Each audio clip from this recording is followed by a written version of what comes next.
Nay? Nay! Nay, gising po! Nay? Please po, gumising kayo. Huwag niyo naman akong iwan ni Nay. Hindi ko kaya kapag nawala kayo sa akin. Nay! Nay, hindi ko kaya! Nay! Nurse! Nurse, tulong! Tulong ang nanay ko! Tuluyan na napahagulgol ng 18 anyos na dalagang si Emmy. Nangangkamay ng kanyang inang humahaplo sa kanyang pisngi ay maramdaman niyang bumagsak. Ilang beses pa niya itong tinawag upang gisingin. Ngunit hindi na ito gumagalaw at humihinga. Sinuri rin niya ang pulso nito, ngunit hindi na rin pumipintig. Nang kumpirmahin ng mga doktor at nurse na nag-a-assist dito na wala na talaga ang kanyang ina, ay wala na siyang nagawa pa, kundi ang maglupasay at humagulgol sa gilid ng higaan ng kanyang ina. Simula nang maiburo ng bangkay ng ginang, ilang araw nang hindi makausap ng maayos si Emmy. Nakatulala lamang siya habang nakatanaw sa kabaong ng ina. Kaya naman ang kapitbahay nilang si Aling Berta at ang asawa nitong si Mang Paeng na lang ang tumutulong sa pag-asikaso sa mga nakikilamay. Pagkatapos naman ng 1 linggo, ay inilibing na rin ang ina ni Emmy. At dahil mag-isa na sa buhay, pinili na lang niyang lisanin ang kanilang inuupahang bahay. Lumuwas siya ng syudad upang dun maghanap ng mapapasukang trabaho.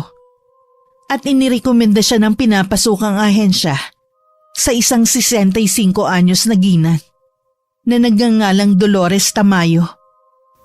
Sampaguita Street, Block 12, Lot 7. Dito na kaya yun? Wow! Ang laking bahay naman ito. Sana naman mabait ang magiging amo ko. Pinindot ni Emmy ang doorbell na nasa gilid ng gate at naghintay. Agad niya naman nakita ang pagbukas ng pinto ng bahay at lumabas doon ang isang matandang ginang. Nang buksan naman ito ang gate, doon niya mas natitigan ang mukha nito. Bakas pa rin ang kagandahan nito sa kabila ng edad. Kaya naman namangha rito ang dalaga. Magandang tanghali sa'yo. Maaari ko bang malaman kung sino ka? At anong sadya mo rito? Magandang tanghali po. Ako po si Emmy. Hinahanap ko po si Madam Dolores Tamayo. Nandyan po ba siya? Ako si Dolores, iha. So, ikaw pala yung kasambahay na ipinadala ng agency. Halika, pasok ka. At napakainit dyan sa labas. Wala ka pa namang dalang payong. Maraming salamat po. Inakay ng ginang si Emmy sa loob ng malaking bahay. Sige, maupo ka riyan sa sofa, iha. Salamat po. Gusto mo ba ng maiinom? Kape? Juice? Tubig? May tubig naman po ako rito, madam. Pero makikihingi na lang rin po ako. Konti na lang kasi eh. Madam talaga. Ma'am na lang. Para kasi ang maldita ko kapag madam ang tawag sa akin eh. Ang mabuti pa, tawagin mo na lang akong Ma'am D, iha. Pasensya na po kayo, Ma'am D. Oh, di ba? Mas bagets pakinggan. Oo nga po, bagay na bagay po sa inyo. Mukha pa naman kasi kayong bagets eh. Ang ganda niyo po. Tsaka pasensya na po kayo kung hindi ko inakalang kayo si Ma'am Dolores ha. Ang simple niyo lang po kasing manamit eh. Ay nako, maliit na bagay. Saka ganito talaga ako manamit, iha. Alam mo kasi, hindi naman talaga ako pinanganak na masagana ang pamumuhay. Kaya kahit ganito na ang estado ko sa buhay, hindi pa rin talaga nawawala ang nakagawian ko na. Nakahinga ng maluwag si Emmy nang makitang okay naman pala kasama ang matanda. Akala kasi niya, isa itong strikta at masungit na klase ng amo. Agad silang nagkapalagayan ng loob at talagang huling-huli ni Emmy ang kiliti ng matanda. Magaling naman kasi talagang makisama si Emmy Kaya naman marami siyang naging kaibigan sa probinsya nila. Iha, marunong ka rin ba magluto? Alam mo kasi tumatanda na ako. Kaya all around ang role mo dito sa bahay ko. Pero huwag kang mag-alala dahil hindi ka naman madedehado sa susweldohin mo. You'll be well compensated. Ay, oo naman ho, Ma'am D. Marunong po talaga akong magluto. Ang mga dalaga po kasi sa amin sa probinsya, kailangan ng matuto ng simpleng gawaing bahay. Bata pa lang po kami sinasanay na kami nang sa gayon ay hindi kami mahirapan sakaling makapag-asawa na po kami. Abay siya nga. Maigi naman kung ganon. Alam mo kasi, madalas sa mga kabataan dito sa lungsod, puro barkada na lang ang inaatupag. O di kaya naman maghapong nakatunga nga lang sa cellphone o computer at nakababad sa mga social media accounts nila. Sa amin ho kasi, Ma'am D, hirap kaming magkaroon ng sarili naming cellphone. Yung iba ho dun sa amin, nag-i-installment na lang para lang magkaroon ng sariling gadget. Mabuti naman at hindi ka nagaya sa kanila, no? O siya, mag-aalauna na pala. Nawili ako sa pakikipagdaldalan sa'yo. Tara na sa kusina. Tulungan mo ako magluto. Sige ho, ano ho bang lulutuin natin? Tinolang bangus. Kumakain ka ba nun? Aba, syempre naman po. Kung hindi niyo ho na itatanong paborito ko ho yun. Aba, at pareho pa pala tayo ng paborito. Mukhang magkakasundo talaga tayo nito, Iha. Bago nila simulan ang kanilang gawain sa kusina, itinuro na muna kay Emmy ng kanyang amo ang gagamitin niyang kwarto. Inilagay niya muna sa loob ang kanyang mga gamit. Saka na sinimulan ang pagtulong sa matandang babae.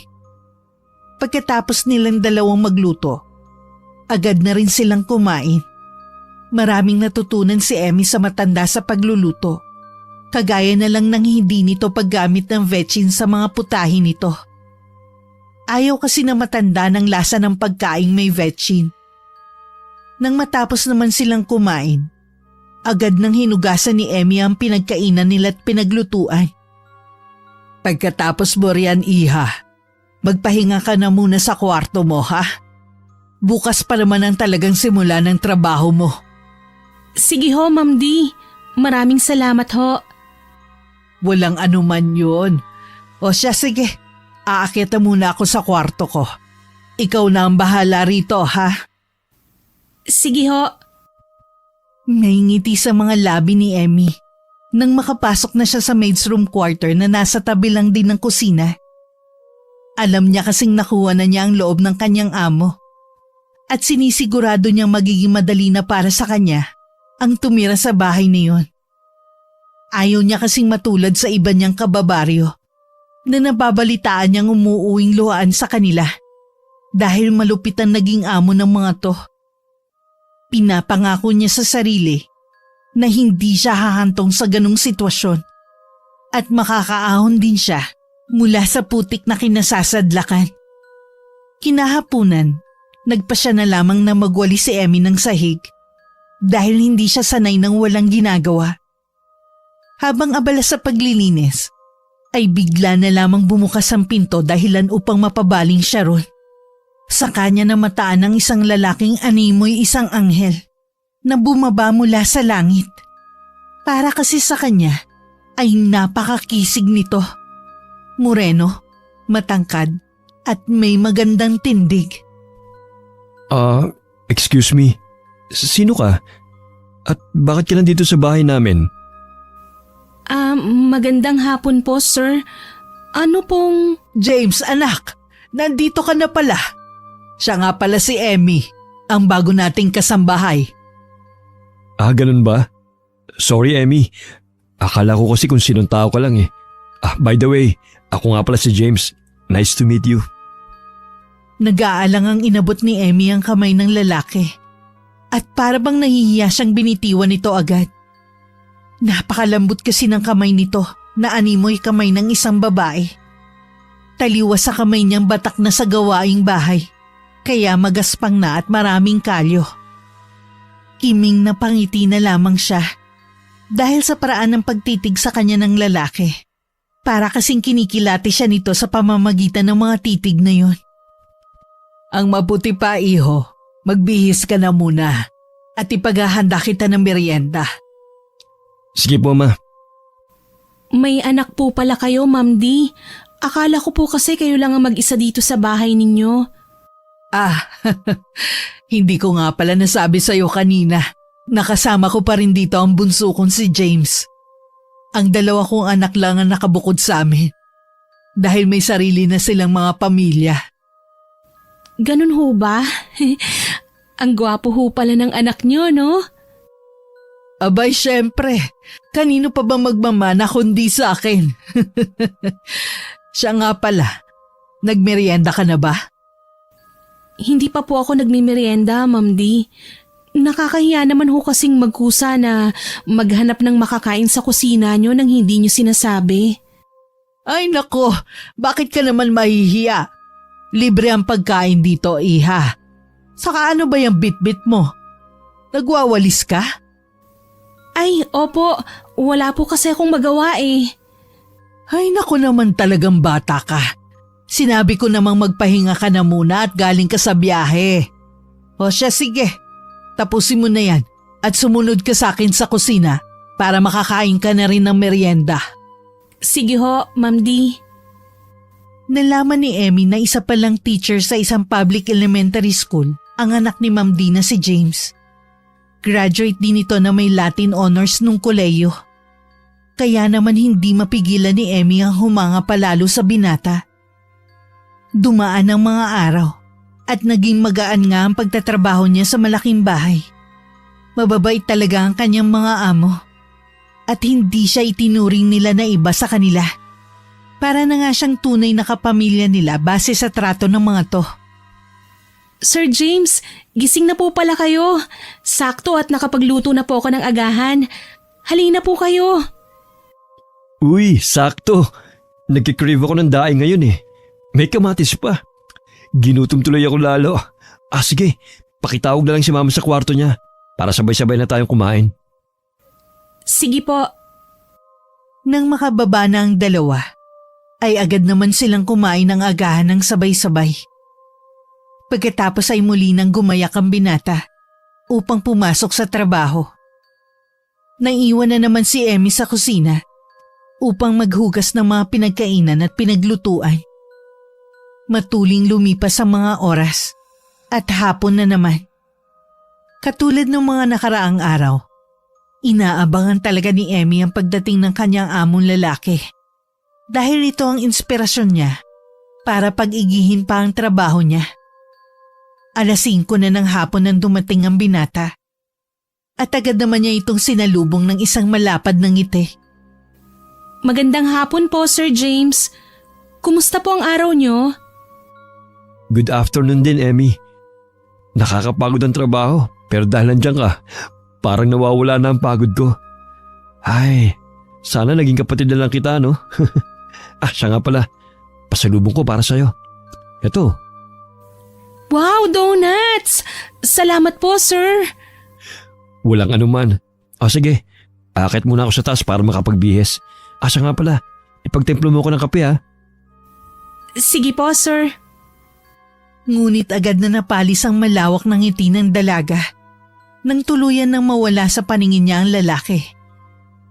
Napangiwi siya sa isiping isang nakababatang kapatid lang ang tingin nito sa kanya. Para kasi sa kanya ay nasakop na ng binata ang malaking parte ng puso niya at ang nais niya ay mahulog to sa kanya. Isang araw ng Sabado, umuwing may kasamang babae si James. Maganda at mukhang mistisa. Angkop din ang taas nito kay James. Kaya naman bagay na bagay sila kung titingnan. O iho, sino naman itong magandang dalaga na kasama mo? Abay, parang modelo ang tindig oh. Sorry po, Ma. Kung ngayon ko lang po nasabi sa inyo. Last week lang din po niya ako kasi sinagot eh. Si Pia nga po pala, Ma. Girlfriend ko. Girlfriend? Ay, Emmy, nandyan ka pala. Oo, girlfriend ko na si Pia. Pia, si Mama. Siya naman si Emmy. Kasambahay namin siya rito. Pero pamilya ng turing namin ni Mama sa kanya. Parang nakababatang kapatid ko na nga siya eh. Napakabait kasi. Hello po, tita. Nice to meet you po. Hi, Emmy. Hay, nako. Salamat naman at nakapagdala ka rin ng babae rito sa bahay. Alam mo kasi, Iha, kung hindi mo na itatanong, napakapihikan niyang si James. Ikaw pa lang ang babaeng dinala niya rito at ipinakilala sa akin. Nako, nakaka-flatter naman po. Si Mama naman eh. Binubuking mo naman po ako eh. Eh bakit? Totoo naman. Eh teka, Emmy, Iha, ipaghanda mo nga ng merienda sina James at Pia. Sige ho, Ma'am D. Hindi mapigilan ni Emmy na mainis sa babaeng kasama ni James. Oo nga't maganda ito. Ngunit hindi niya matanggap na hindi na siya magkakaroon pa ng pag-asa sa binata. Kaya naman nag-isip siya ng isang planong makakatulong sa kanya upang makuha ang binata mula kay Pia. Hindi siya papayag na makuha ng ibang lalaking mahal niya. Kinagabihan, pagkatapos ng kanyang mga gawain sa kusina, ay agad nang naglinis ng katawan niya si Emmy. Isinuot niya rin ang kanyang manipis na sando at maiksing shorts. Hindi na rin siya nag-abala pang magsuot ng panloob. Buo na ang kanyang desisyon. Aakitin niya si James. Pinasadahan niya ng tingin ang kanyang refleksyon sa salamin saka ngumisi. Oo nga't maganda ka at may pinag-aralan, Pia. Pero hindi ako papayag na matalo ng walang ginagawa. Makikita mo, Pia, maaagaw ko si James sa'yo. Hahaha, hindi isang tulad mo ang hahadlang sa mga plano ko. Inabangan nga ni Emmy si James ng gabing yun. Alam niya kasing tuwing gabi ay bumabangon talaga ang lalaki para uminom ng tubig. Kaya nang marinig niya ang pagbukas ng pinto sa kwarto sa taas, ay agad siyang pumwesto sa likod ng kanyang pinto. Madaraanan lang kasi ang kwarto niya bago makarating sa kusina. Kaya nang daraan na sa kanyang harapan ng binata, ay agad niyang binuksan ang pinto at mabilis na lumabas. Nagkabanggaan silang dalawa. At muntikan na siyang lumagapak sa sahig kung hindi lang siya nasalo ni James. Ramdam ni Emmy ang tila bulta-bultahing kuryente na dumadaloy sa buong katawan niya dahil sa pagkakalapit ng katawan nila ni James. Nakita niya pang napalunok ito habang nakatingin sa kanyang mga labi. Akmang hahalikan na sana niya ito nang bigla namang matauhan si James at tuluyan siyang nabitiwan. Lumagapak siya sa sahig, kaya napadaing na lamang siya dahil sa sakit ng kanyang balakang. Aray ko po! Sorry Emmy, hindi ko sinasadyang maibagsak ka. Nagulat lang ako eh. Halika, kumawa ka sa akin. Ang sakit ng balakang ko. Bakit mo ba kasi ko inihulog? Kasi, ano ba naman kasi ang suot mo? Bakit ang nipis? Saka anong ginagawa mo rito? Hindi ka pa ba natutulog?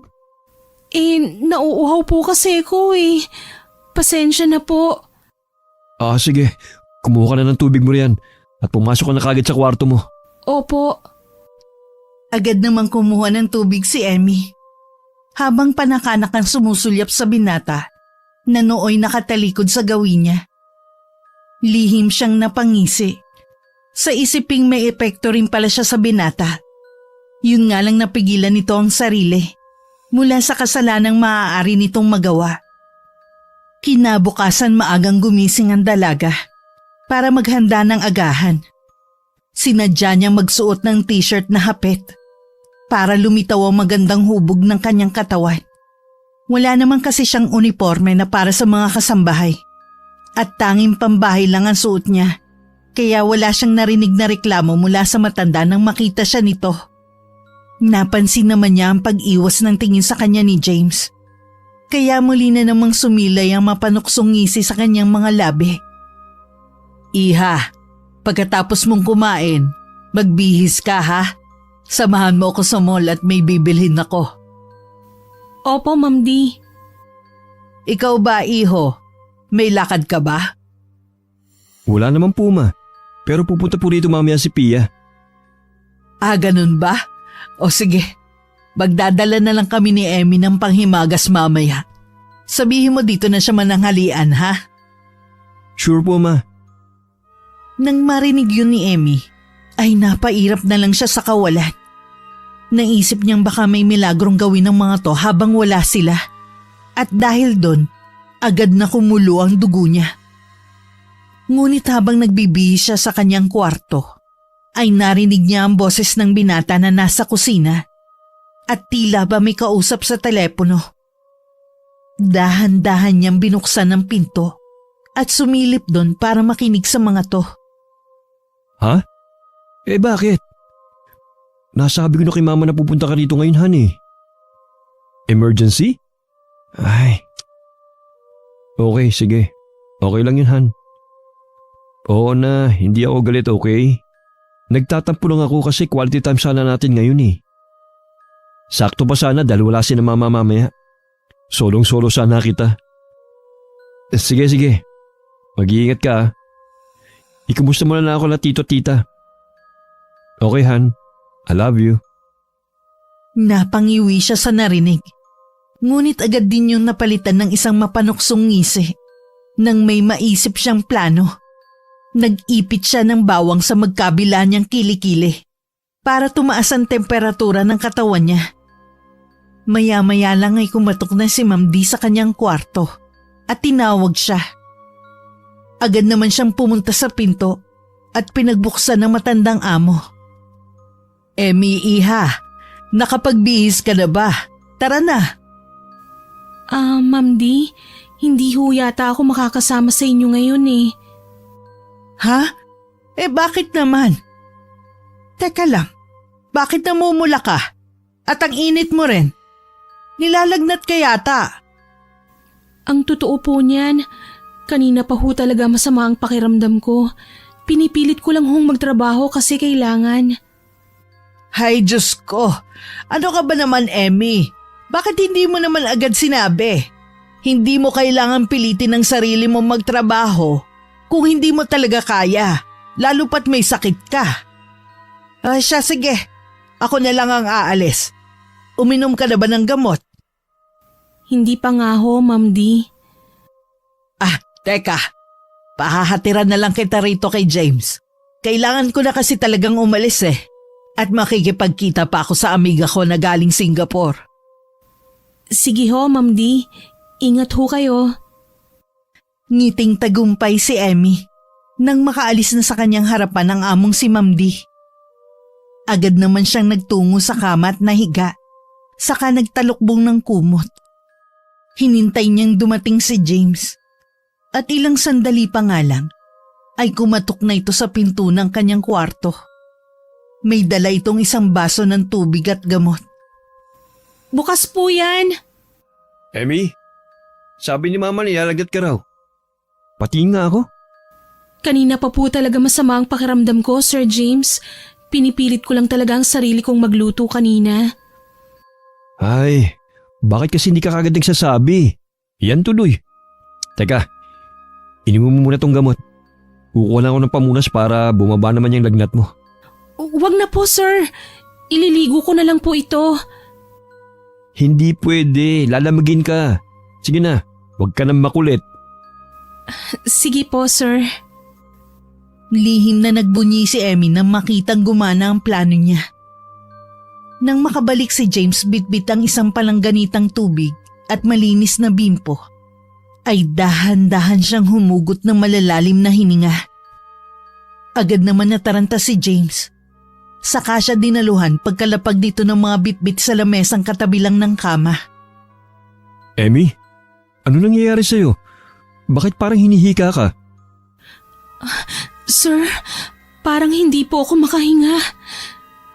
Ano? Teka, tatawag ako ng ambulansya. Huwag na po, sir. Pakialis na lang po ang pagkakahuk nitong bra ko. Ha? Teka, hindi mo ba kaya? Hindi po, sir eh. Kanina pa po talaga kasi ako nanghihina. Ay, o siya. Tumalikod ka sa akin na maalis ko na. O ayan, okay na ba? Hindi na ba masikip sa pakiramdam? Opo, sir. O siya, umayos ka ng higa para mapunasan na kita. Dahil sa bagal magpunas ni James, ay hindi sinasadyang nakaidlip si Emmy. Nagising na lamang siya nang marinig na tila may kausap na naman sa telepono si James. Nagkunwari na naman siyang natutulog, lalo na nang makita niyang napalingon ng lalaki sa kanya. Bumaba na po ang lagnat niya. Opo, Ama. Hindi raw po matutuloy dito si Pia. May emergency sa kanila. Po? Gagabihin? Ay, o siya, sige. Opo, babantayan ko po si Emmy. Oo na po, Ma. Ingat po kayo sa pag-uwi mamaya, ah. Bye, Ma. Ay, Emmy? Tulog ka pa ba? Tulog pa nga. Alis lang muna ako saglit. May bibili lang ako sa convenience store. Nang makaalis ng bahay si James, ay saka siya lumabas para mag-half bath. Natatawa lang si Emmy sa sarili sa naiisip, lalo na't narinig niya ang usapan ng dalawang amo. Halos 30 minutos din ang itinagal ni James sa labas, at nang umuwi ito, ay sinakto talaga ni Emmy ang paglabas niya sa banyo. Binangga ni Emmy si James nang patungo ang lalaki sa kusina, habang siya naman ay palabas ng banyo. Dahil nga nakatuwalya lang siya, nahulog ito mula sa pagkakatapis sa katawan niya at saka umaktong masakit ang balakang. Diyos ko, Emmy! Anong ginagawa mo dyan sa banyo? Naligo ka ba? Aray! Ang sakit ng balakang ko, sir. Nag-half bath lang naman po ako kasi ang init ng pakiramdam ko eh. Teka, ibalik mo muna yung tapis mo. Bilis, hindi kita mabubuhat ng ganyan ka. Hindi ko po kaya, sir. Masakit po talaga ang balakang ko. Baka po may na-dislocate na buto. Dahil nga ayaw ni James makita ang walang saplot na katawan ni Emmy, nakapikit niyang kinakapa ang tuwalya para ibigay sa dalaga. Ngunit dun na kumuha ng pagkakataon si Emmy. Ibinalandra niya ang katawan sa kinakapa ni James. Kaya imbis na tuwalya ang makapa niya, ay legs ni Emmy ang nahawakan niya. Sandaling natigilan si James at bahagyang nagmulat ng mata. Nang mapagtantong legs pala ng dalagang nahawakan niya, ay agad siyang napatayo. Ngunit agad na hinila ni Emmy ang kamay niya, dahilan para matumba siya padapa sa katawan ng dalaga. Dahil nakapambahay na muscle sando at aslan short lang ang binata, ay damang-dama niya ang init ng katawan ni Emmy. May kung anong nabuhay sa katawan niya dahil sa simpleng pagkakadikit ng mga katawan nila. Ngunit pinilit niyang huwag magpadala sa tukso. Mabilis siyang umalis mula sa ibabaw ng dalaga. Ano ba, Emmy? Nahalata na kita, ha? Inaakit mo ba ako? Hindi po, sir. Maniwala po kayo. Kung ganun, bakit mo ginagawa ang lahat ng ito? Pwede ba, Emmy? Tigilan mo na ako dahil may girlfriend na ako. Alamin mo ang lugar mo dahil katulong ka lang dito. Itinuring ka na nga namin kapamilya tapos ganito? Ito yung gaganti mo? Please naman. Pasensya na po kayo, sir. Hindi ko po sinasadya. Maniwala kayo. Okay, fine. Basta wag na wag mo na itong ulitin, ha? Maliwanag? Opo, sir. Ingatan mo ang sarili mo, lalo na yung katawan mo. Buti na lang talaga, katulad ko ang naging amo mo. Dahil kung nagkataon napunta ka sa among hayok sa laman, sigurado akong unang araw mo pa lang, laspag ka na. Sorry po. Huwag ka sa akin mag-sorry. Mag-sorry ka sa sarili mo. Dahil parang hindi mo nire-respeto yung katawan mo eh. Hindi mo dapat hinahayaang makita ng ibang tao. Lalo na ng ibang mga lalaki. Tahimik na lamang na napaluha si Emmy dahil sa mga sinabi ni James. Akala niya may epekto talaga siya sa lalaki. Dahil doon ay nakaisip siya ng matinding plano. Hindi siya papayag na babagsak lamang sa kamay ng Pia na yun ang lalaking nagugustuhan niya. Kinabukasan, Maaga siyang inutusan ni Ma'am D na mamalengke. Nang pauwi na siya at nag-aabang na ng masasakyan tricycle, ay may lumapit sa kanyang isang matandang lalaki. Nahinuha niya isang pulube. Ileg, pahingi naman ako kahit pambili lang ng tinapay. Magtatatlong araw na kasi akong hindi kumakain eh. Eh bakit ho ba kasi kayo nagpapalaboy-laboy? Ang mga anak niyo po nasaan? Wala akong anak dahil hindi naman ako nakapag-asawa. Hay, ang lungkot din ho pala ng buhay niyo. Oh, heto po. Pasensya na kayo at yan lang din po ang extra ko, Mang. Tilong, tawagin mo akong Mang Tilong, iha. Salamat dito ha. Napakabait mong bata. Hindi niyo po sure, Mang Tilong. Sige po, aalis na po ako. Haya na po ang tricycle eh. Sandali, iha. Ito, kunin mo. Bote? Ano naman pong laman nito? Panghaplos po ba ito? Hindi, iha. Pero batid kong malaking tulong yan sa'yo. Lalo na't alam kong gusto mong makuha ang atensyon ng lalaking nagugustuhan mo. Ano naman hong magagawa nito? Tsaka paano niyo ho nalaman ang tungkol sa bagay na yun? Stalker ho ba kayo? Sabihin na lang nating marunong akong kumilatis ng mga tao. Malakas ang pakiramdam ko, iha. Kaya sige na, kunin mo na yan. Bilang ganti sa pagtulong mo sa akin. Ipatak mo yan sa inumin o pagkain may sabaw na ibibigay mo sa lalaki na gugustuhan mo. Mang Tilong, gayuma ho ba ito? Napatitig si Emmy sa bote. At nang mag-angat siya ng tingin, ay napakunot na lamang ang kanyang noo. Nang hindi na niya namataan ang matanda sa kanyang harapan. Gumapang ang kilabot sa kanyang katawan. Kaya naman agad na niyang sinilid ang bote sa kanyang maliit na sling bag. Pumara siya ng tricycle at saka nagpahatid sa bahay ng kanyang amo. Ngunit pagdating niya roon, nabungaran niya ang magnobyong sina James at Pia sa sala. Nagtatawanan habang nagkukwentuhan. Napangiwi na lamang siya. Saka dumiretso na sa kusina dala ang mga pinamili niya. At hindi na nag-abala pang batiin ang dalawa. Sa kanya naalala ang bagay na ibinigay sa kanya ni Mang Tilong. Gayuma nga kaya ito? Masubukan nga. Sumilay ang isang malawak na ngisi sa kanyang mga labi. Saka nagsimula ng magluto. Habang abala siya sa mga ginagawa, ay saka naman pumasok sa kusina si James. Napasulyap lang siya sa lalaki. Ngunit hindi niya ito inimik. Emmy? Pwede mo ba kaming ipagtimpla ng juice? Sige po, sir. Ihahatid ko na lang po sa inyo. Salamat. Saka pwede bang dalhan mo na rin kami ng makakain? May cake pa naman dyan sa fridge. Okay po. Nang makaalis ang lalaki, agad na siyang nagtimpla ng juice at naghanda na ng pagkain ng mga to.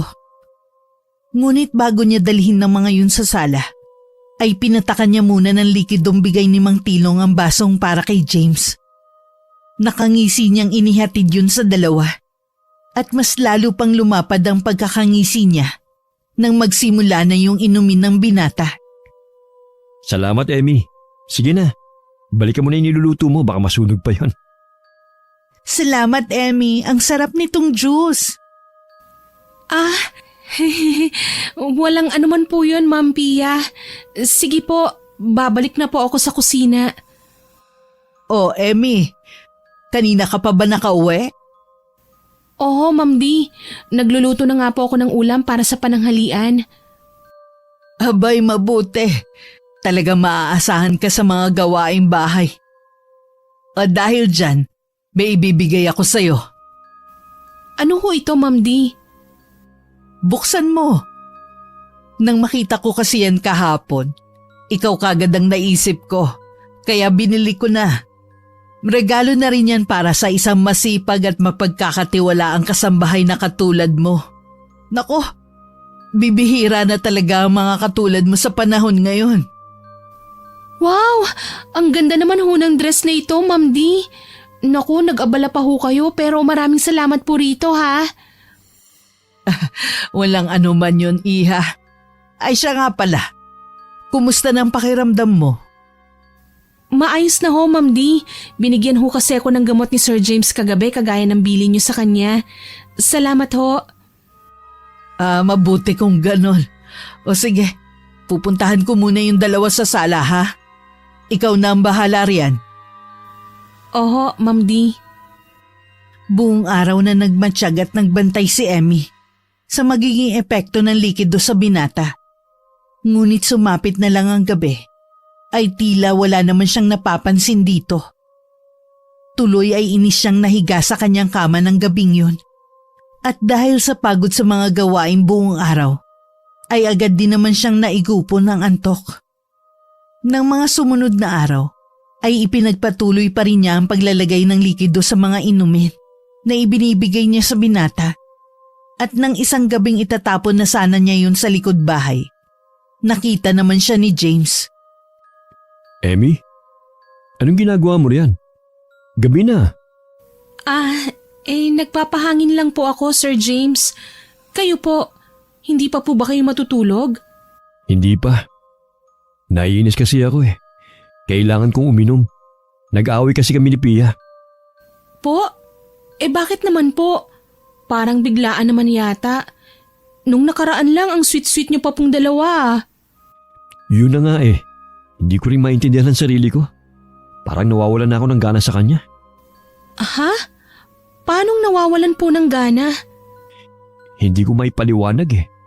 Pero naiinis kasi ako sa sobrang niyang pagiging klingi at selosa.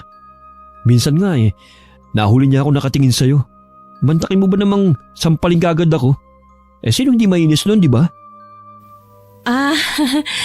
Kasi naman sir, bakit po ba kasi kayo nakatingin sa akin? Alam niyo naman ang mga babaeng katulad namin, ayaw nang may kaagaw sa atensyon ng mga lalaking mahal namin. Ayaw po namin silang tumitingin sa ibang babae. Wala namang ibig sabihin yun eh. Napatingin lang talaga ako sa gawin mo. Ang kaso nga lang, bigla-bigla kasi siyang nananakit. Magnobyo at nobya pa lang kami niyan ha. Paano pa kaya kapag naging mag-asawa na kami? Baka bugbog na nga abutin ko sa kanya kapag nagkataon. Lihim na napangisi si Emmy. Sa isip niya'y baka tumatalab na ang gayuma sa binata. Kaya nagsisimula ng magkalamat ang relasyon nito sa nobyang si Pia. Pasimple niyang ibinulsa ang botelyang naglalaman ng gayuma. Naitatapon na sana niya sa pag-aakalang niloloko lang siya ni Mang Tilong. Ngunit nang marinig niya ang hinaing ng binata, doon niya napagtantong ito na nga ang makakatulong sa kanya para maagaw si James mula kay Pia. Mukhang kailangan nyo ng karamay ngayon, sir ah. Sige lang po, ilabas nyo lang yan at makikinig ako. Maraming salamat, Emmy ha. Pasensya ka na kung nasungitan ka nung nakaraan. Hindi ko yun sinasadya. Naku sir, wala po yun. Tsaka kasalanan ko rin naman po talaga. Binigyan ko po kayo ng maling ideya. Hindi po kasi ako naging maingat kaya nangyari ang mga bagay na yon. Umiinom ka ba? Halika, samahan mo ako. Hindi po Pero para po sa inyo, sige po. Minsan lang naman po to Tsaka first time ko pong makakatikim ng beer. Pinagbabawalan po kasi ako ni nanay na uminom nito kahit na nasa tamang edad naman na ako. Matanong ko lang, nasa na ba ang mga magulang mo? Bakit hinahayaan ka nila magtrabaho at mga tulong? Alam mo, Emmy, sayang ka. Maganda ka pa naman at mabait. Mabuti na nga lang at dito ka na-recommend ng agency. Kung sa maling amo ka napunta, ewan ko na lang kung ano na nangyari sa'yo. Grabe naman po kayo, sir. Hindi naman po siguro. Wala naman na po kasi akong mga magulang. Yung ibang mga kamag-anak ko, hindi ko naman po kilala dahil si nanay lang talaga ang kasakasama ko mula nung maghiwalay sila ni tatay. So hiwalay pala mga magulang mo. Kapatid, wala ka bang kapatid? May ate po ako, kaso dinala siya ni tatay Ayaw pa nga sanang pumayag ni nanay kaso dahil na rin sa hirap ng buhay, hinayaan na lang po niya. Hindi niya rin naman kasi kami kayang buhayin ni ate Bakit hindi mo sila hanapin ngayon? Hindi na. Hindi ko rin naman alam kung paano sila hahanapin Sinubukan ko na nga gamitin ang social media accounts ko kaso wala eh. Inisa-isa ko na nga mga account ng mga taong kapangalan nila pero wala talaga. Hindi sila yun. Ay, ang hirap nga niyan. Pero sana mahanap mo ang ate mo sa tatay mo. Para naman hindi ka ganito nag-iisa lang sa buhay. Wala ka bang litrato nila? Baka pwedeng gamitin natin yan at i-post sa social media account mo. Nang sa ganun, maraming makakita. Malay mo naman, di ba? Makarating yun sa ate at tatay mo. Hindi naman po ako nag-iisa eh. Nandyan naman po kasi kayo ni Ma'am D para sa akin. Pamilya na po ang turing ko sa inyo kaya kahit papano hindi na po ako nalulungkot. Pero maganda nga po yung naisip nyo. Sige, maghahanap po ako ng litrato nila. Baka may naisingit si nanay dun sa maliit na photo album namin. Lumipas ang mga araw at mas lalo nga naging malapit sa isa't isa sina Emmy at James. Hanggang sa isang Lunes ng umaga, wala nang binata sa bahay dahil pumasok na ito sa trabaho habang si Ma'am D naman ay nasa banyo at naliligo. Narinig niya ang sunod-sunod na pagkatok sa pinto, kaya naman pinagbuksan niya ito. Ngunit isang malakas na sampal ang sumalubong sa pisngi niya. Napabaling siya sa kaliwa. Dahil sa lakas ng pagkakasampal ni Pia sa kanya, hindi siya agad nakahuma. Kaya naman hindi na niya nagawang ilagan ang isa pang sampal na dumapo sa kabila pa niyang pisngi. Walang iya kang babae ka! Akala ko pa naman mahinhin ka dahil isa kang probinsyana. Pero ibang klase ka! Nasa loob pa lang kulo mo, malandi ka! Aagawin mo pa talaga sa akin si James, ha? Ano po? Ma'am Pia, hindi po. Hindi ko po inaagaw si Sir James sa inyo. Wala po akong inaagaw. Ha? Akala mo ba hindi ko alam ang ginagawa mo? Napapansin ko ang panaka-naka mong pagsulyap sa boyfriend ko. Huwag ka nang magmaang-maangan pa, Emmy. Aminin mo na lang na malandi ka talaga at inaakit mo ang boyfriend ko. Pia! Emmy! Ano nangyayari dito? Bakit kayo nagsisigawan? Emmy, iha! Anong nangyari sa pisngi mo? Hindi ko ho alam, Ma'am D. Pagbukas ko ho ng pinto, bigla niya na lang ho akong sinampal.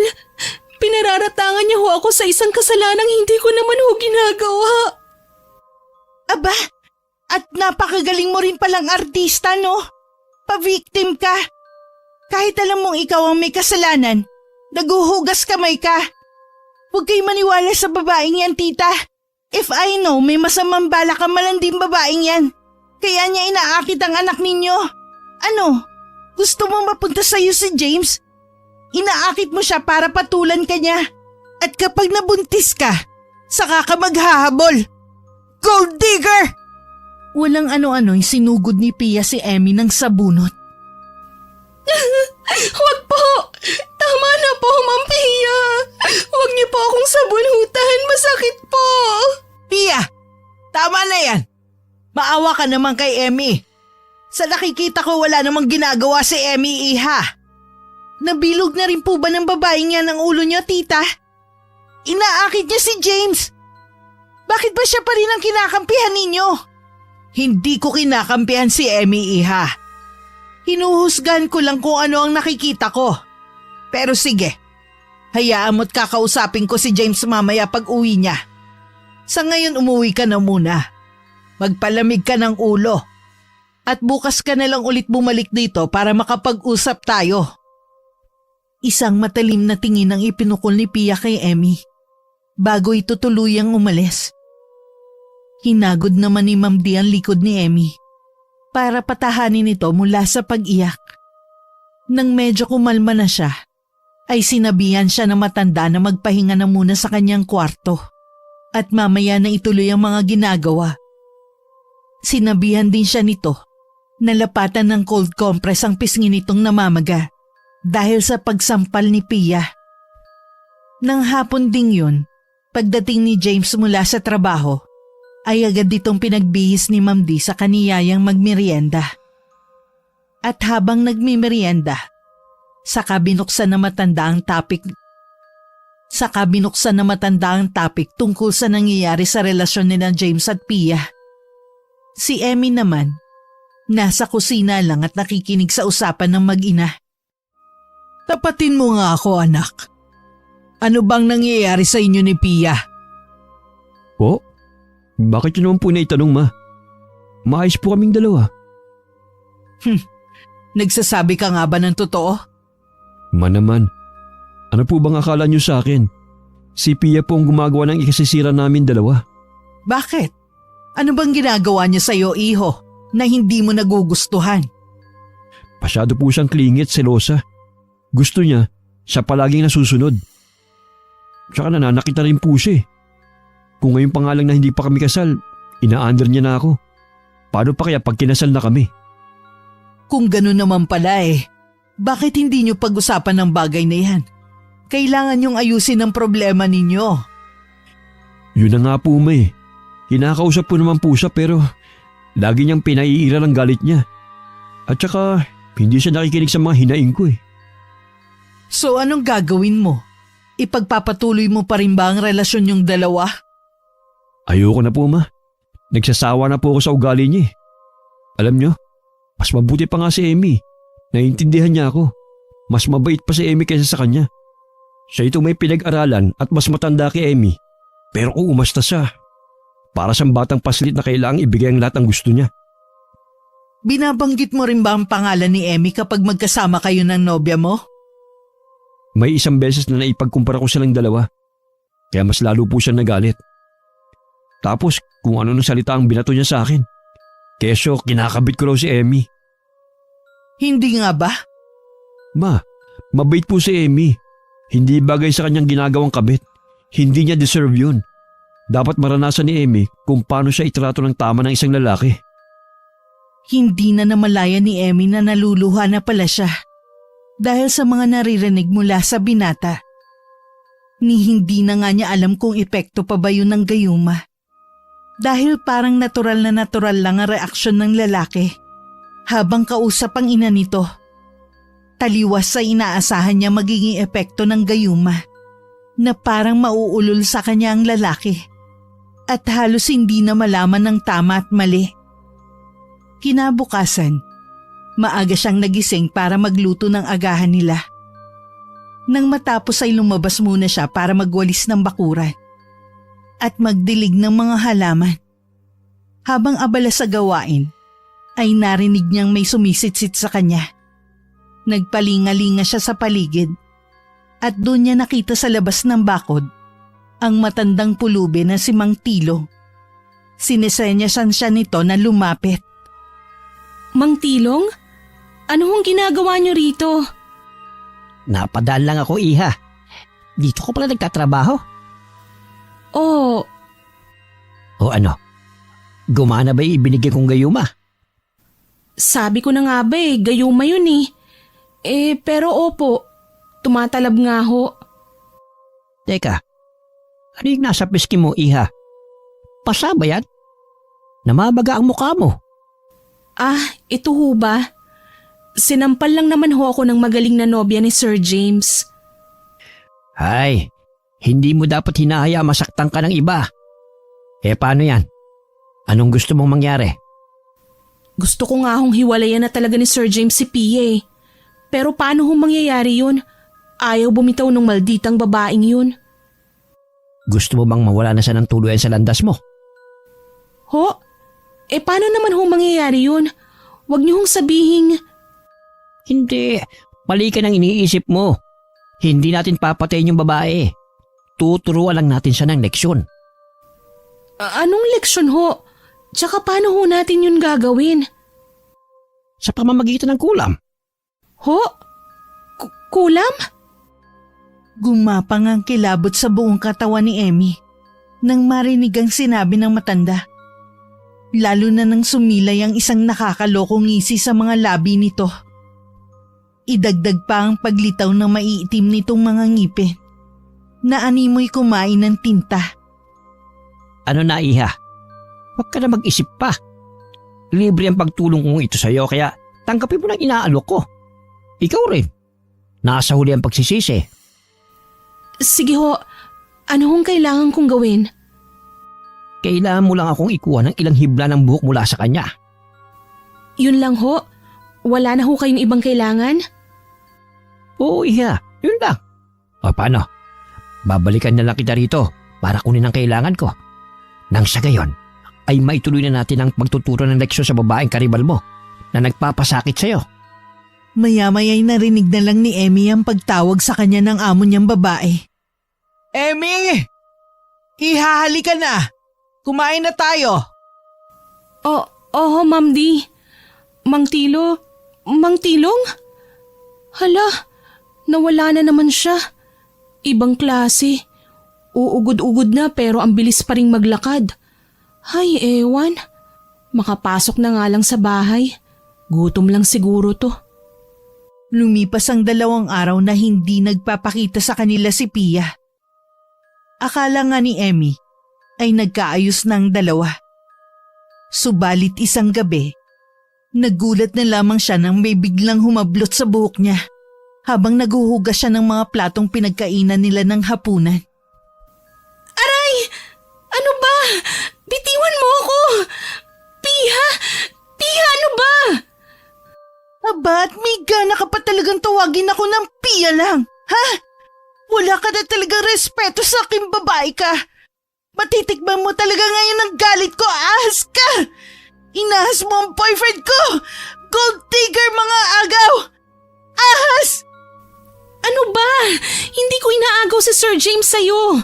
Kasalanan ko ba kung umaayaw na siya sa'yo dahil dyan sa pag-uugali mo? Tulong! Aray! Masasaktan ka talaga sa akin!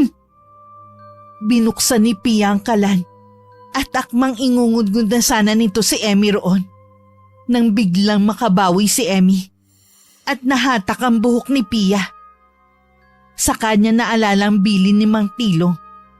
Kaya naman nilakasan niya ang pagsabunot dito hanggang sa makakuha siya ng ilang hibla mula sa buhok ng dalaga. Saka naman dumating ang mag-inang Dolores at James. Agad na inawat ng binata ang 2. Ngunit sadyang malakas ang pagkakakapit ni Pia sa buhok ni Emmy. Diyos ko, Pia! Anong ginagawa mo rito? Saka bakit mo sinasaktan si Emmy? Bitiwan mo siya, iha! Pia, ano ba? Bitiwan mo nga si Emmy. Ma, pakipatay nga po yung kalan, baka madisgrasya sila.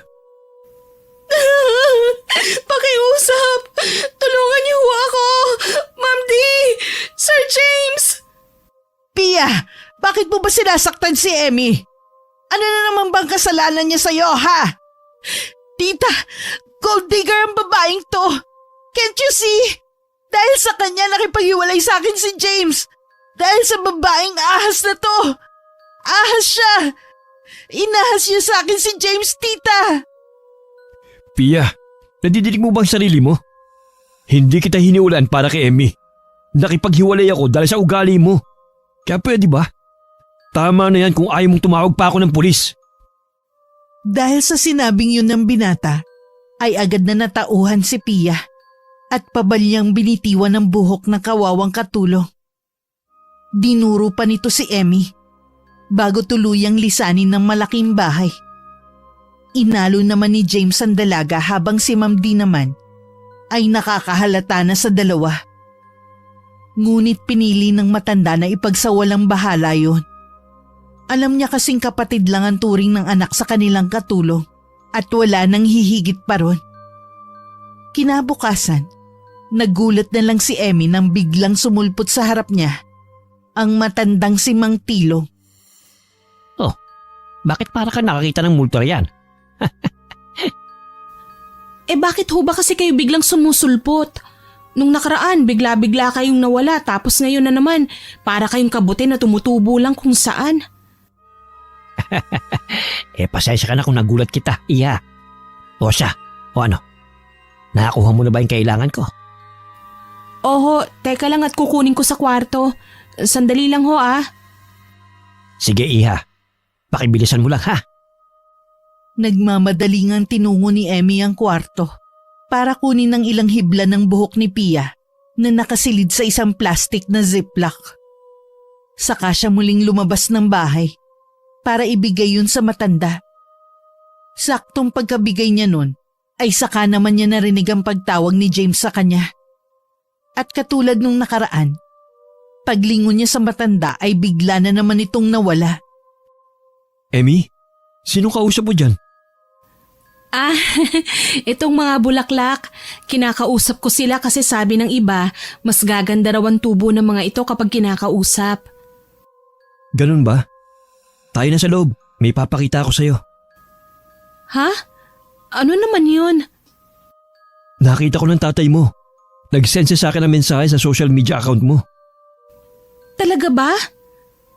Oo, kaya tara na sa loob nang mabasa mong mensahe niya. Hindi maipaliwanag ni Emmy ang nararamdaman ng mga sandaling yon. Magkahalong kaba at galak sa maaaring maging reaksyon ng kanyang ama sa paghahanap niya rito at sa atin niyang matagal nang nawalay sa kanya. Napaluha pa nga siya nang malamang nasa Pampanga lang pala ang mga to. Niyaya pa nga siya ng ama na pumunta roon para naman makapag-banding din silang tatlo. Pumayag naman siya at nakaset na ang pagpunta niya roon sa katapusan ng buwan. Day off rin kasi niya ang araw na yun. Balak niya ring isama si James na noon ay nobyo na niya. Pansin mo ba? Hindi na nagagawi rito si Pia. Oo nga, pero hayaan mo na siya. Mabuti nga yun ang matahimik naman ang buhay natin. Lagi na lang niya ako sinasaktan eh. Tapos hindi nadamay ka pa niya. Eh may kasalanan din naman kasi ako eh. Hindi na ako dapat na nang himasok sa relasyon niyo. Nanahimik na lang sana ako at umiwas. Siguro kayo pa rin hanggang ngayon. Emmy, huwag mong sisiyan ang sarili mo. Si Pia ang may kasalanan. Siya ang hindi marunong umintindi. Siya ang may problema, hindi ako. At mas lalong hindi ikaw. Kaya huwag ka na masyado mag-isip dyan. Ang mahalaga, yung tayo. Yung ngayon. Walang kamalay-malay ang dalawa na naririnig na pala sila ni Dolores. Hindi nila inaasahan ang biglang pagsasalita nito. Anong ibig sabihin nito, James? Anong meron kayong dalawa ni Emmy? Ma'am Di? Ma, please. Magpapaliwanag ako. Tama ba ang iniisip ko? Kayo ng dalawa? Ma, Sagutin niyo ako ng maayos. Kayo na bang dalawa? Opo, Ma'am Di. Sorry po. Kailan pa? mag-iisang linggo na po, Ma. Diyos ko! Bakit? Bakit di niyo nagawa to sa akin? Bakit kayo naglihim sa akin? Emmy, ipinagtanggol kita. Kasi iniisip kong mali ang binibintang sa'yo ni Pia. Pero bakit malalaman ko may namamagitan nga talaga sa inyo ng anak ko? Ha, Emmy? Bakit? Sorry po, Ma'am Di. Mahal ko na po kasi si James eh. Patawarin po ninyo ako. Mahal? Ha? Totoo ba? Ano tong bagay na to, ha? Nagitla si Emmy nang makitang hawak ni Ma'am Di ang maliit na botelyang naglalaman ng gayuma na ibinigay sa kanya ni Mang Tilong. Hindi niya malaman ang sasabihin, lalo na nung nagtatakang napatingin din sa kanya si James. Tila nahuli ng pusa ang kanyang dila at hindi nakapagsalita agad. Ano, Emmy? Ililihim mo pa rin ba ang tungkol dito? Akala mo ba hindi kita nakita nung nakaraang araw? Nakita kong pinatakan mo ng likidong laman nito ang inuming ibibigay mo sa anak ko. Ginagayuma mo ba siya? Ha? Sumagot ka! Ma, tama na. Huwag nga po kayo mamintang. Tsaka, hindi po ako ginagayuman ni Emmy. Mahal ko po talaga siya, Ma. Kaya hayaan niyo na lang po kami. Ilang araw nang hindi iniimik ni Ma'am Di si Emmy. Para ba siyang hangin kung ituring ng matanda? Nagalit kasi talaga ito sa dalaga dahil pinagkatiwalaan siya nito. Ngunit hindi nito inaasahang magagawa yun ng dalaga kay James. Kaya naman nang makapasok na si James sa trabaho, ay agad na tinungo ng ginang ang kwarto ni Emmy. Nagulat naman ng dalaga sa bigla nitong pagpasok at napahalukip-kip. Mag-impake ka na, iha. Hindi na kita kailangan dito. Hindi ko kailangan ng isang ahas sa pamamahay ko. Baka mamaya Ako pa ang matuklaw at mapahamak. Heto na ang sweldo mo para sa buwang ito. Nariyan na rin ang separation pay mo. Hindi ba't nahanap nyo na ang tatay at kapatid mo? Puntahan mo na sila at dun ka na tumira. Wag ka na ulit babalik sa bahay na to. Nagkakaintindihan ba tayo? Opo, Ma'am D. Mabuti. Bilisan mo na riyan. Ayoko magpangabot pa kayo ng anak ko. Dahil alam kong hindi papayag na umalis ka. Hala sige, kilos na. Opo. Mabigat man sa kalooban, ay nag-impake na nga si Emmy ng mga damit niya. Habang isinisilid niya ang mga gamit sa isang travel bag, ay patuloy sa pagraragasa ang kanyang mga luha. Ngunit sa kabila nun, ay umusbong ang galit sa puso niya para sa matanda. Kaya naman bago siya tuluyang umalis, ay nag-iwan siya ng sulat para kay James na nagsasabing uuwi na siya sa Pampanga. Iniwan niya yun sa loob ng tukador sa pag-asang makikita yun ng binata. Saka naman siya pumuslit sa banyo na ginagamit ng matanda. Naroon kasi ang suklay na ginagamit ito bago maligo. Kumuha siya ron ng ilang hibla sa pagbabaka sakaling makikita niya si Mang Tilong. Humanda ka sa aking matanda ka. Hindi ka na sana nangilam pa sa amin ni James kaso isa ka ring hadlang. Kaya ipinapangako ko sa yung pagsisisihan mo tong ginawa mo sa akin, Dolores. Magsisisi ka! Agad na sinilid ni Emmy ang ilang hibla ng buhok sa isang plastic na ziplock. Pagkatapos pinasok na niya yun sa bitbit na sling bag, mabilis siyang bumaba mula sa ikalawang palapag ng bahay at saka kinuha na ang mga gamit niya. Sa huling pagkakataon ay tinanaw niya ang kabuuan ng bahay na tinuring na rin niya na sariling tahanan. Pinahid niya ang bumagsak na mga butil ng luha sa kanyang mga pisngi. Saka nagsimula ng lumakad palayo. At bago pa man siya makatawid sa kabilang kalsada, ay naramdaman niya ang isang kamay na humawak sa kanyang braso. Mang Tilong? Ako nga, iha. Mang Tilong! Oh, bakit ka naiiyak? Pinalayas na ho ako ni Ma'am D sa bahay nila eh. Halata nga eh. Ayan no. At nag-alis sa balutan ka na. Nahuli ka no? Alam na alam niyo ho talaga ang mga ganap sa buhay ko, no? Hindi naman masyado. Pero gusto mo ba parusahan din natin yung amo mong walang puso? Sakto ho, Mang Tilong. May dala ho ako ritong ilang hibla ng buhok ni Ma'am D. Kayo na ho ang bahala sa kanya. Magaling. O siya, lumarga ka na at haya na ang jeep. Mag-iingat ka sa biyahe ha. Ilang oras din ang tinagal ng biyahe ni Emmy bago makarating sa probinsya ng kanyang ama. Hinanap niya ang address na ibinigay nito at nagpahatid sa tricycle na striker sa terminal ng bus. Ibinaba siya ng driver sa labas ng bakuran ng isang may kalakihang sementadong bahay. Halatang asensado na ang may-ari nito. Tao po! Tao po! Tay? Si Emmy po ito. Tao po! Emmy? Iha, ikaw na ba yan? Tay? Tay, ako nga po ito. Si Emmy. Diyos ko, ang laki-laki mo na. Payakap nga ako. Ang tagal kong hinintay na muling makita ang bunso ko. Ay, miss na kita, Emmy. Anak ko. Miss na rin po kita, Tay. Kumusta ka na? Ang nanay mo? Wala na po si nanay eh. Nagkasakit kasi siya at hindi na kinaya ng katawan niya. Wala nang nanay mo? Teka sandali. Halika muna dito sa loob. Maupo ka muna. Salamat po. Gusto mo ba na maiinom? Pabibilhan kita ng soft drinks. Ay, wag na po. Tubig na lang po. Siya nga pala, Tay. Si ate po. Pansin ni Emmy ang pagbabago ng reaksyon ng kanyang ama. Biglang bumagsak ang mga balikat nito. Saka umupo sa bangkong katabi ng inuupuan niya.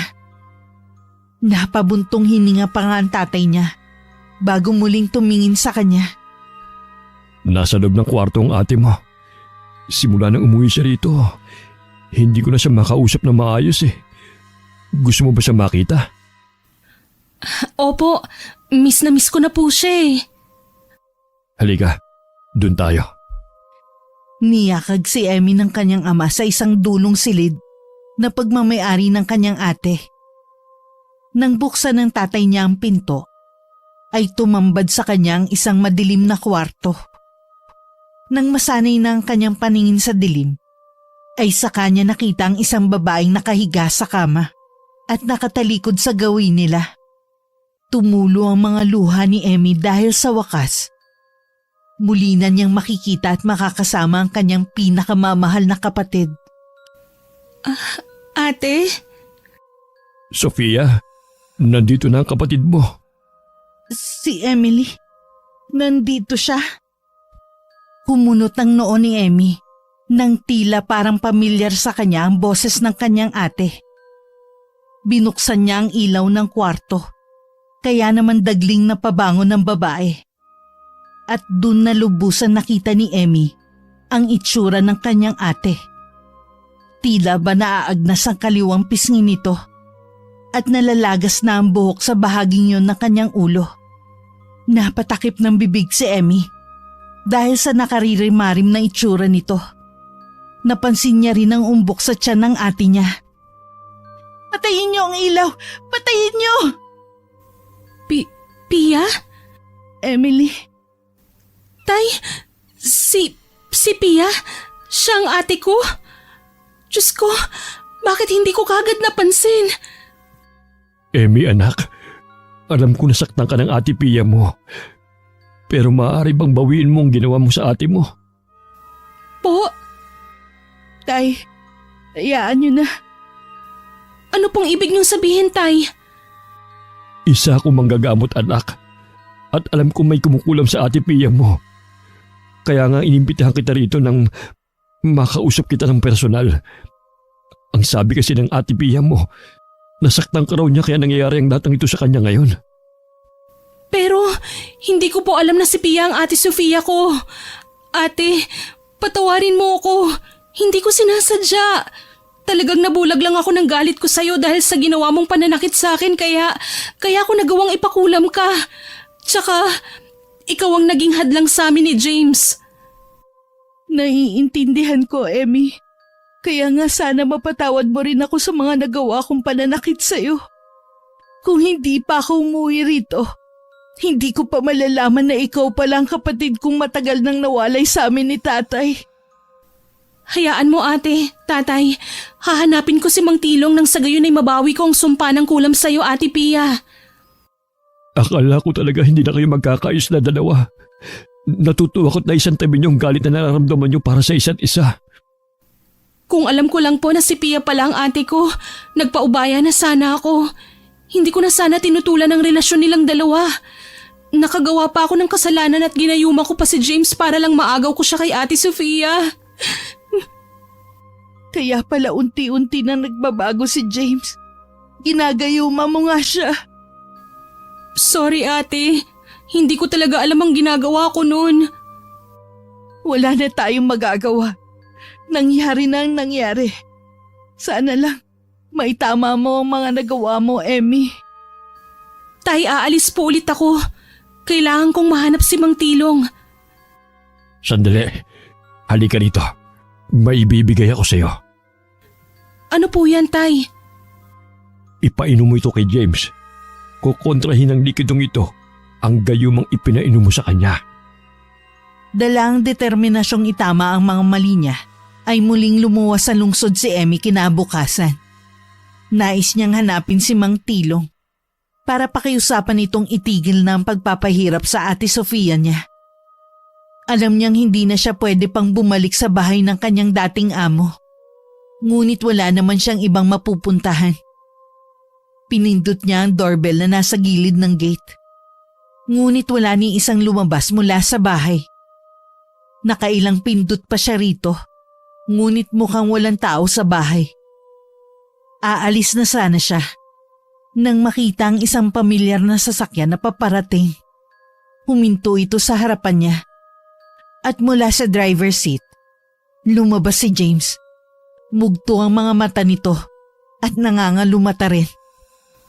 James, anong nangyari sa'yo? Bakit ganyan ang itsura mo? Si Mama, may nangyayari sa kanya kaya dinala ko siya sa ospital. May kung anong tumutubo sa mukha niya, Emmy. Parang mga katikati tapos nagnanaknak. Ha? Paano nangyari yun? Wala ba siyang nakain na kung ano? Baka may mga insektong kumagat sa mukha niya. Hindi ko nga rin alam kung paano nangyari ng isang gabi lang eh. Saka walang allergy si Mama. Maayos naman siya kahapon ng umaga eh. Tapos pag uwi ko galing trabaho, sumama na ang pakiramdam niya tapos kinagabihan. Nagsisisigaw siya dahil nag-iinit daw ang buong mukha niya. Ano? Hindi kaya yun ang sinasabi ni Mang Tilong na pagpaparusa kay Ma'am D? Malakas ang kutob ni Emmy. Nakulam ang dahilan ng nangyayaring yun kay Ma'am D. Alam niyang siya ang may pakananon. At ginusto niya yun para makaganti sa matanda. Pero sa nakikita niyang itsura ngayon ni James, nahabag siya rito. At para bang dagli siyang nakaramdam ng pagsisisi. Mas lumakas ang determinasyon niyang mahanap si Mang Tilong. Para sabihing bawiin na nito ang mga sakit na ipinataw nito kina Pia at Ma'am D. Kamusta na ngayon ang lagay ni Ma'am D? Sa ngayon, nawala na ang sakit na nararamdaman niya. Natulog siya kaya mabilis akong umuwi para maligot dalan siya ng mga damit at pagkain. Ah, ganun ba? Oo. Pero teka nga, saan ka ba nang galing? Bakit wala ka rito kahapon pa? Hindi ka rin dito natulog. May iba ka bang inuuwian? Bakit? Nagsiselos ka ba? Ha? Ibang klase ka rin, no? Ang lakas ang loobong tanongin ako niyan, ha? Biro lang naman po, sir. Saan ka nga galing? Nakipag-meet up ka ba? Or one night stand? Hala siya, grabe ka naman sa akin, sir. Hindi po, no. Umuwi po kasi ako sa Pampanga. Pampanga? Doon sa tatay mo? Oo. Nang ikaw lang mag-isa? Emmy naman. Akala ko ba nagkasundo tayong sabay tayong pupunta ron? Pasensya na po, hindi na ako nakapaghintay eh. Halika na muna sa loob at mainit na ang sikat ng araw. Ipaghahanda kita ng inumin. Naluluhang ipinagtimpla ni Emmy si James ng paborito nitong pineapple juice. Sa kanya inihalo roon ang likidong gawa ng kanyang amang albularyo na si Mang Lando. Alam niya kasing sa oras na mawala na ang bisa ng gayuma sa sistema ng lalaki, ay babalik na ito sa dati nitong ugali. Hindi na siya nito makikita bilang isang babaeng karapat dapat mahalin. Sa halip baka kamuhian pa siya nito. Ngunit buo na ang pasya niya na itama ang kanyang mga maling nagawa para makauwi na siya sa pamilya niya at mamuhay ng tahimik. Nang lagukin na ni James ang inuming hinanda niya, ay napakunot ang noo nito nang muling mapatingin sa kanya at para bang nagtataka. Emmy? Ano po yon, Sir James? Wala. Ang sarap nitong juice na tinimpla mo. Sandali, nasa si Mama? Nasa ospital po. Ha? Nasa ospital? Bakit? Anong gagawin niya ron? Nakalimutan niyo na po ba? Dinala niyo po siya ron kagabi dahil may tumutubong kung ano sa mukha niya. Umuwi lang po kayo rito para makaligo at kumuha na rin ng mga damit niya at pagkain. Oo nga. Naalala ko na. Ay, ano ba tong nangyayari sa akin? Sige, maliligo na muna ako. Salamat sa Diyos, Emmy, ha? Lumipas na ang ilang araw. Ngunit wala pa rin Mang Tilong na nagpapakita kay Emmy.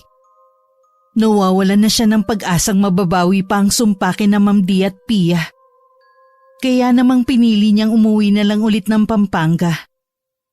Alam niyang isang malaking desisyon ang gagawin niya. Ngunit yun lang ang tanging paraan para maitama ang lahat. Tay, nakapagpasya na po ako. Kailangan niyo pong kontrahin ng kulam alang-alang sa kaligtasan ni ate. Pero Emmy, anak, paano ka? Hindi lang sa mangkukulam babalik ang sumpa, kundi pati na rin sa'yo. Ako po ang may kasalanan, Tay. Kaya ako po ang dapat na magbayad. Alam kong mali na nakipagkasundo ko sa matandang mangkukulam na yun.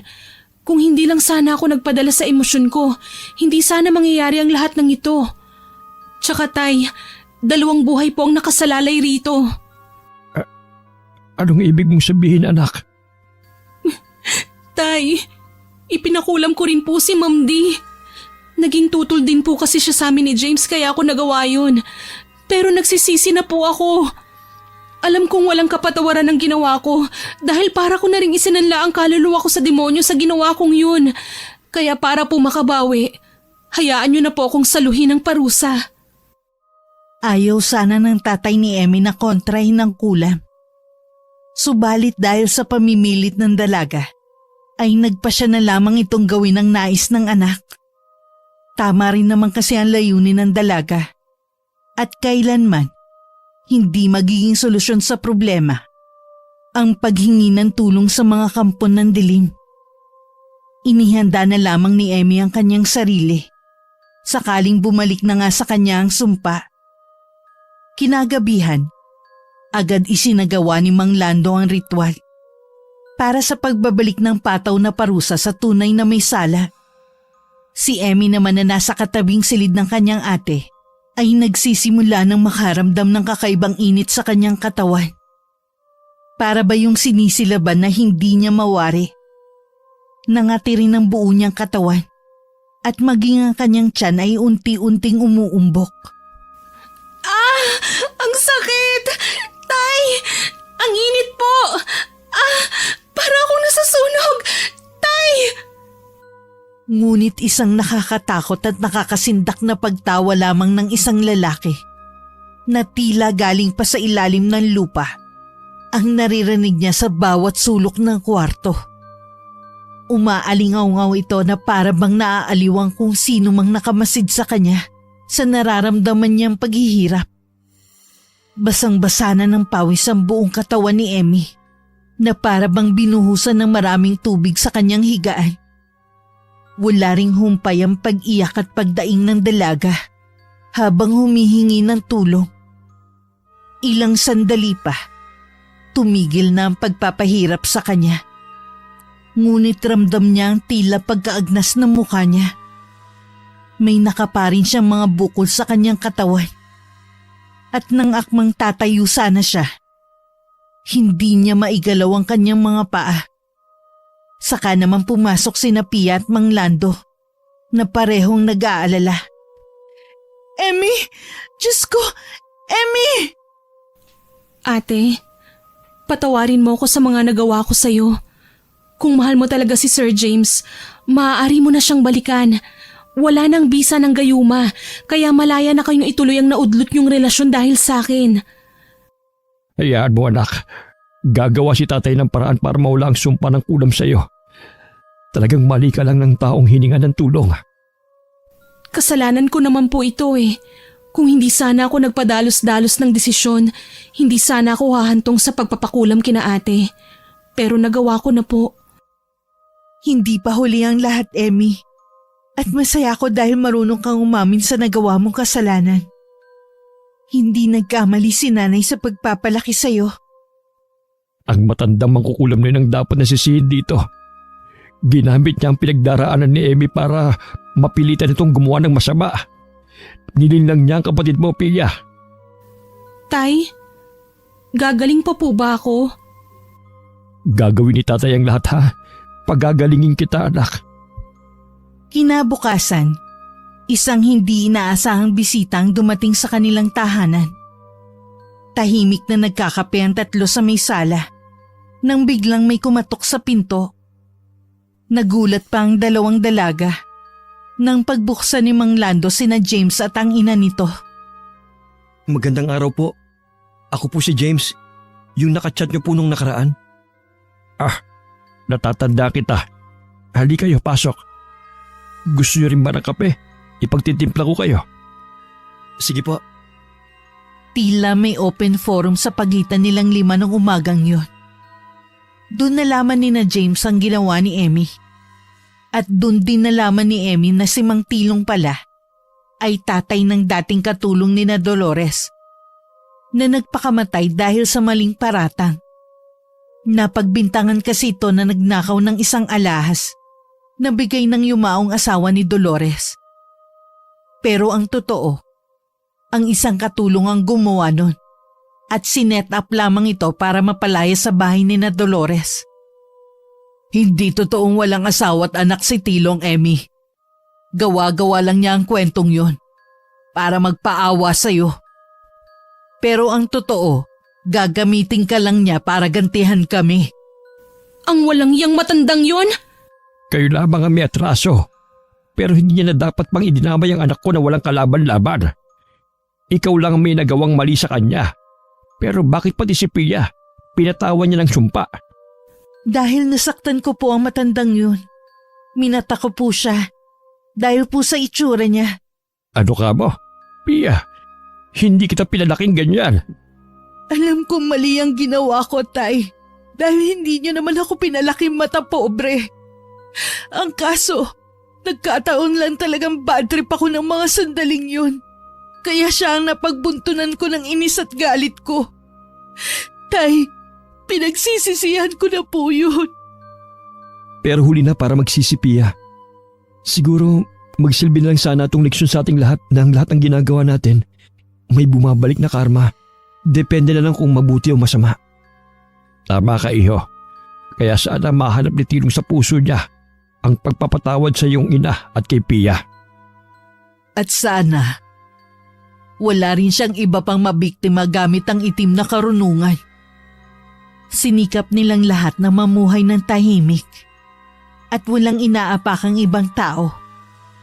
Hindi rin tumigil si Mang Lando sa paggawa ng lunas sa sumpa ng kulam na ipinataw kay Emmy. Unti-unti ay bumalik na ang dating itsura ni Pia. Maging si Dolores ay gumagaling na rin.